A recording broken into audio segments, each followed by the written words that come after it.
I was reading through the news as I always do, and I came across an article. It's from Virginia Mercury talking about how people are fighting the Chesterfield gas plant. Now, Chesterfield County is one of the counties here in Virginia. No big deal. They have a former coal plant there that they're wanting to turn that land into a natural gas plant. Specifically, it would be methane gas. Methane gas, by the way, happens to be a renewable fuel source. Unlike coal, once you clear out coal out of an area,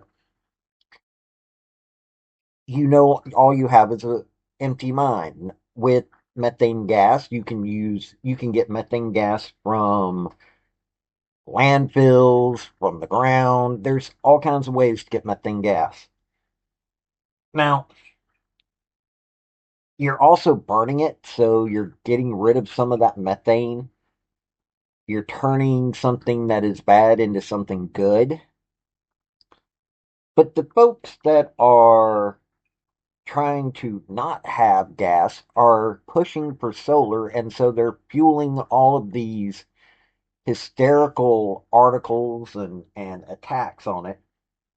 And let me tell you something, solar is not good in a lot of ways. One, because they fight the mining that it's required here in the US and other developed countries of getting these needed resources. That leaves us at needing to buy from China.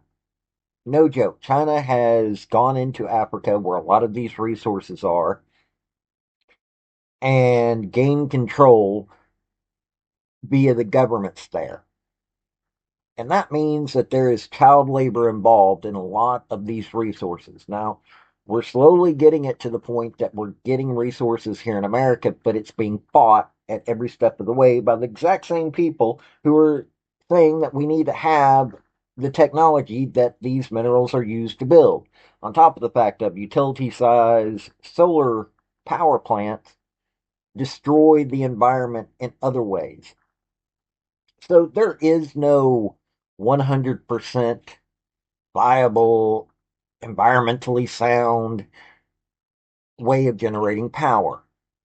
Now, if this is put into place, if this Chesterfield one in particular is put into place, there's like 955 jobs that are going to be created. You're talking about millions going into the economy. Wow. But they're fighting this. Instead, they're wanting to destroy farmland. They're wanting, which is what solar would do. And they're not going to have the reliability that these gas powered plants would have. So we're going to cover this. I just find it hilarious that these folks continuously, and it's a government issue. It really is, because right now it's going before the State Corporation Commission. So stick around, hit like and subscribe, and let's get into this story. Howdy, y'all. This is Paul, the Redneck Thinker. What we have here is a channel to communicate. I want you folks to be thinking by the time you leave my videos. Why? Because I'm tired of people talking via what other people tell them to think. So, watch my video and enjoy the chance to think for yourself. Okay, so before I get into anything, let's get into what this is going to benefit. 955 direct, indirect, and induced jobs, 490 plus in Chesterfield. $252.9 million in economic activity, 103 plus million in Chesterfield. 58.2 million associated wages and benefits, 26.9 in Chesterfield. 11.2 million in state and local tax revenue. During operation, 55 direct, indirect, and induced jobs, 35 in Chesterfield. $36.5 million new annual economic activity, 28.7 million in Chesterfield. 5 million associated in local wages, benefits, 3.2 million in Chesterfield, $26.2 million in state sales tax revenue, 182.9 million in new total Chesterfield tax revenue over a lifetime of the project. Sounds pretty good to me. Uh, let's see here. Project overview. It will include 4 natural gas powered simple cycle turbines, will include a 7-day supply of fuel oil, coupled with the potential for future hydrogen blend use. CERC will act as an always ready generation resource. It will not require any new pipeline or transmission infrastructure outside of Dominion Energy owned property. CERC will be, this is the Chesterfield Energy Resource Center, is what this is called. So CERC. Uh, it can be deployed or shut down in as little as 10 minutes. The technology used is flexible in that it can be run for short or long durations and only when it is needed. Each of the 4 CERC turbines will be able to generate up to 250 megawatts. The entire project will generate a total of 1,000 megawatts. 1,000 megawatts is enough to power up to 250,000 homes. Think about that. All that power going to all those people. You can create new homes in that area. It will be constructed and operated using state-of-the-art technology in a manner that is protective of human health and in the environment. When operating, CERC will produce fewer emissions overall, including carbon emissions, compared to retired coal units at the Chesterfield Power Station. So they're wanting to start this next year in 2026 and begin operations of the plant in 2029. And pardon me, it's Chesterfield Energy Reliability Center. Uh, they're talking with people on this, but now let's get into the what they're saying. Let's cover what the Virginia Mercury has to say. Now, after the State Corporation Commission heard nearly 100 public comments earlier this month, mostly opposing the Peaker gas plant, the state's biggest utility wants to operate in Chesterfield. Arguments for the Chesterfield Energy Reliability Center started Tuesday. It's up to the SCC to decide if the project is needed and reasonable for ratepayers to cover. The plant planned by Dominion Energy, dubbed the Chesterfield Energy Reliability Center, will only run about 30% of the time, but the project has neighbors sparring over if it should be built at all. Dominion touts the plant as critical to ensuring the grid does not collapse on high use days amid skyrocketing energy demands, in part due to the growth of data centers in the Commonwealth. Hey, there's more jobs that this will help create. Dispatchable generation resources are an integral component of this solution, and in the near term, this means new gas-required resources, including the CERC, said Joseph Reed, the attorney for Dominion. It is clear that no single resource will comprehensively address this question, but CERC is an important installment that will meet the need for cold start peaking capacity, and it can be operational within the next 4 years. 1,000-megawatt CERC is slated to be built on the site of a former coal plant just north of the Dutch Gap Conservation Area, near neighborhoods made up mostly of Hispanic and black people. Why that matters, I don't know. The coal plant fully retired in 2018 after running for over 70 years. There are still 2 gas units that run year-round on the site, generating up to 420 megawatts of power. Considering these facts, opponents say the planned plant would constitute environmental discrimination. How? You're getting more power to these people.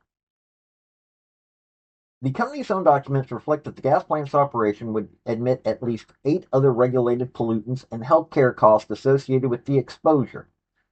Okay, I'm not going to read this whole thing. I'll leave a link down below.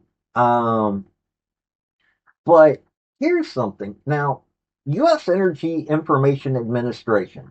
Now, we all know how liberal the government is.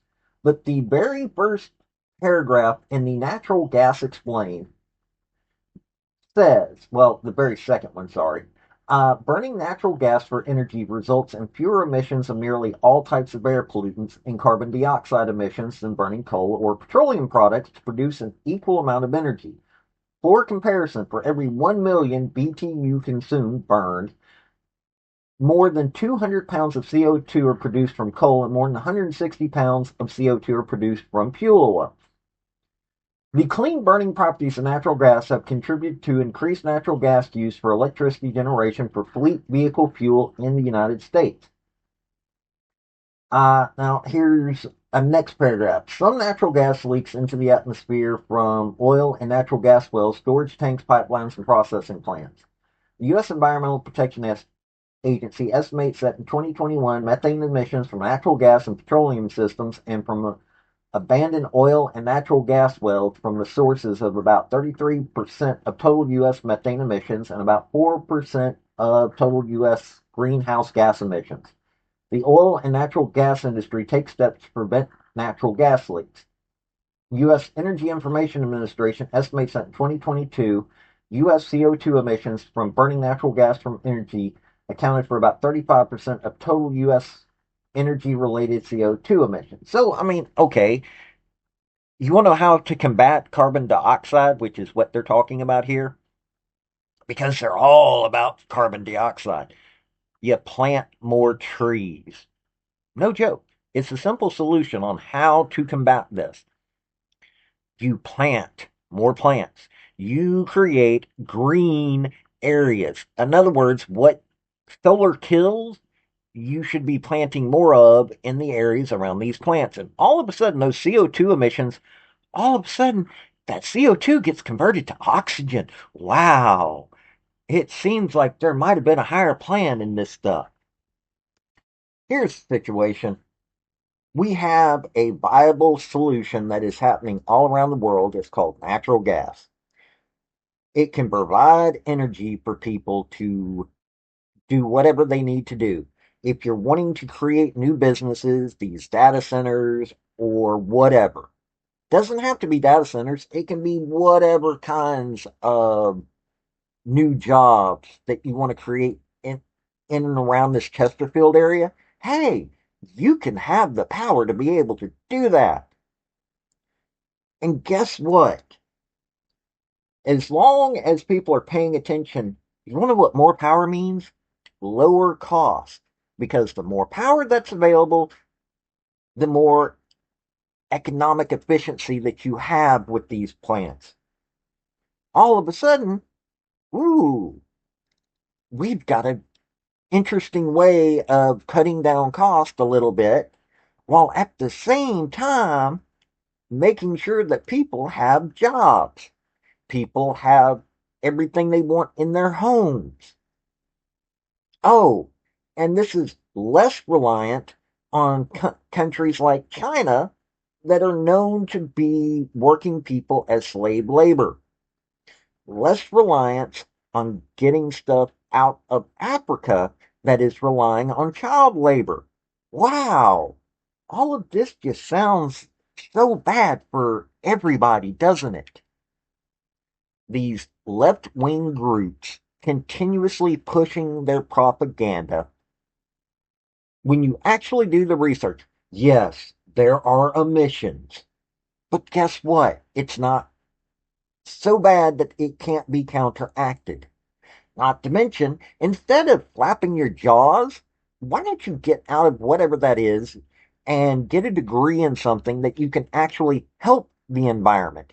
Figure a way to actually create something that can take care of these emissions. But they're not going to do that. Instead, they're going to try to push us into being a third rate country, which they have been doing really well at. Killing our education in this country, killing our, well, just everything in this country. We have a solution to an energy need. It's far better than many of the other solutions. And we've got people willing to do it. I'm not a fan of coal. After seeing what happens because of the coal ash, I'm not a fan of it. This doesn't leave behind ash. Wow, another good idea.